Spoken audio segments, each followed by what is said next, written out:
In Andhra Pradesh, A. Haridasu is a traditional devotional singer who spreads the name of Lord Vishnu during Dhanurmasam. Ramana గోవిందో హరి పరమేశ్వర శ్రీమన్నారాయణో వైకుంఠవాస పతిత పావన పరమాత్మ శ్రీహరివాస భద్రాచలవాస పతిత పావన పరమ పురుషోత్తమ దయాకర శ్రీరామ రక్ష రక్ష నన్ను బ్రోవామని తెల్పోమా సీతమ్మ తల్లి నన్ను బ్రోవామని తెల్పు నారీ శిరోమణి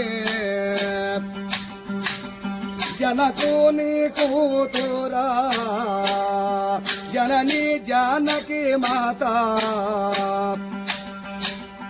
కృష్ణార్పణం దేవో పరమేశ్వర శ్రీమన్నారాయణో భద్రాచలవాస పరమేశ్వర శ్రీహరివాస మోక్షప్రదాయక జాయ శ్రీనివాస శ్రీరామచంద్ర ప్రభో నారాయణ